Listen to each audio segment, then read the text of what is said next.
Kelanchal times, हर खबर पर हमारी नजर। पंजाब के अमृतसर में गोल्डन टेम्पल की हेरिटेज स्ट्रीट पर आज सोमवार सुबह दोबारा धमाका हुआ। पिछले 36 घंटों में ब्लास्ट होने की ये दूसरी घटना सामने आई।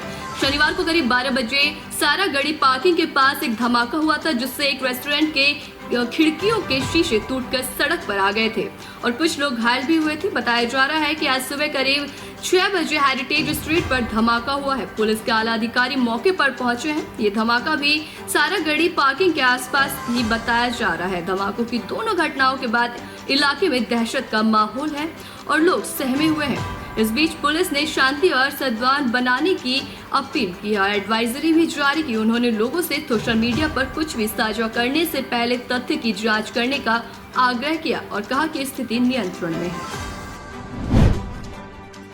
माफिया अतीक अहमद की फरार पत्नी शाइस्ता परवीन के खिलाफ यूपी पुलिस ने बड़ी कार्रवाई की है। प्रयागराज पुलिस ने शाइस्ता परवीन को माफिया करार दिया है। पुलिस ने अपनी एफआईआर में शाइस्ता परवीन को माफिया अपराधी लिखा है, तो वहीं एफआईआर में ये भी लिखा गया है कि शाइस्ता परवीन अपने साथ शूटर रखती है। आपको बता दें कि Umesh Pal shoot out case में नामजद आरोपी और 5 लाख रुपए के इनामी साबिर को शाइस्ता परवीन का शूटर बताया गया है। बताया ये भी जा रहा है कि प्रयागराज के धूमनगंज इलाके के प्रभारी राजेश कुमार मौर्य ने 2 मई को अपने ही थाने में एक एफआईआर दर्ज कराई थी। शाइस्ता परवीन अपने बेटे असद के जिस दोस्त आतिन जफर के घर रुकी थी, उसके घर में छापेमारी के बाद पुलिस ने एफआईआर दर्ज की थी। तो वहीं शाइस्ता 15 अप्रैल को अतीक अहमद की हत्या के बाद उसके जनाजे में शामिल होने के लिए 16 अप्रैल को आतिन जफर के घर पर रुकी हुई थी। तो वहीं 2 मई को आतिन की गिरफ्तारी के बाद पुलिस ने अपनी तरफ से उसके खिलाफ एफआईआर दर्ज की थी। भारतीय कुश्ती महासंघ के अध्यक्ष और भाजपा सांसद ब्रजभूषण शरण सिंह के खिलाफ धरने पर पहलवानों के साथ बैठे बजरंग पुनिया एक बार फिर चर्चा में छाए हुए हैं। हालांकि इस बार वो अपने एक पोस्ट को लेकर सुर्खियों में है, जिसमें उन्होंने बजरंग दल को सपोर्ट किया है। हालांकि बाद में उन्होंने इस पोस्ट को डिलीट भी कर दिया। इस पोस्ट के कैप्शन में लिखा था, मैं बजरंगी हूँ, मैं बजरंग दल को सपोर्ट करता हूँ, जय श्री राम। इसके साथ ही इस पोस्ट के जरिए लोगों से भी अपील की गई थी कि सभी बजरंगी भाई इसे अपने व्हाट्सएप पर डीपी और स्टेटस के तौर पर लगाएं। तो वहीं जब बजरंग पुनिया के इस पोस्ट की आलोचना होने लगी, तब उन्होंने इसे हटा दिया।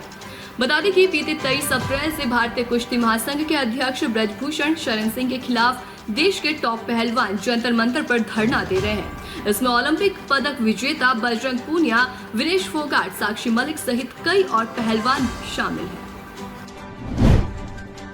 आईपीएल में सबसे ज्यादा विकेट लेने वाले गेंदबाज युजवेंद्र चहल बन गए हैं। उन्होंने 142 मैच में अपने नाम कुल 183 विकेट किए हैं। आईपीएल में 4 विकेट लेने का कारनामा उन्होंने 2 बार किया। इकोनॉमिक रेट की बात करें तो वो 8.38 की रही है। इसके दूसरे नंबर पर ड्वेन ब्रावो है, जिन्होंने अपने खेल के साथ साथ अपने व्यवहार से भी फैंस को खूब एंटरटेन किया।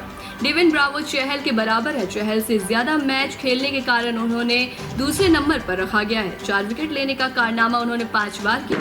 आईपीएल के सबसे अनुभवी गेंदबाज पीयूष चावला का नाम भी इस लिस्ट में शामिल है। पीयूष चावला इस साल आईपीएल में बेहतरीन प्रदर्शन कर रहे हैं। राजस्थान के हनुमानगढ़ में मिग-21 फाइटर जेट क्रैश होने की खबर है। हादसे में 2 महिलाओं समेत 4 ग्रामीण की मौत की सूचना मिली, जबकि फाइटर जेट के पायलट के सुरक्षित होने की बात भी कही जा रही है। जानकारी के अनुसार हनुमानगढ़ जिले के पीली बंगा के गांव बहलोल नगर में पास भारतीय वायुसेना का फाइटर जेट विमान दुर्घटनाग्रस्त होकर एक घर पर गिर गया। हादसे के दौरान पायलट ने पैराशूट के जरिए कूदकर अपनी जान बचा ली, लेकिन मकान पर विमान गिरने से आसपास के लोग इसकी चपेट में आ गए। अब तक हादसे में 4 ग्रामीणों की मौत की खबर सामने आई है। मरने वालों में 2 महिलाएं भी शामिल हैं। हादसे के बाद घटनास्थल पर लोगों को हुजूम देखा गया है। तो वहीं पीली बंगा पुलिस और सेना का हेलीकॉप्टर मदद के लिए मौके पर पहुंच गया है।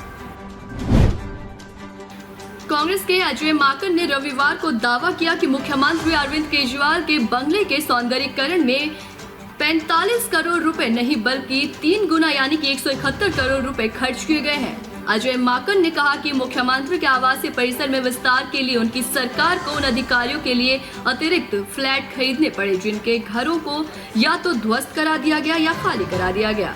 अजय माकन ने आरोप लगाया कि दिल्ली की जनता का 171 करोड़ रुपए का खर्चा कोविड के समय में खर्च किया गया, जब दिल्ली के लोग ऑक्सीजन के लिए तरस रहे थे, हॉस्पिटल को बेड नहीं था, तो जब गरीब आदमी खाने को तरस रहे थे। अजय माकन ने दावा किया है कि इस निर्माणाधीन परिसर में 22 ऑफिसर्स के फ्लैट है, जिन्हें तोड़ा और खाली कराया गया है।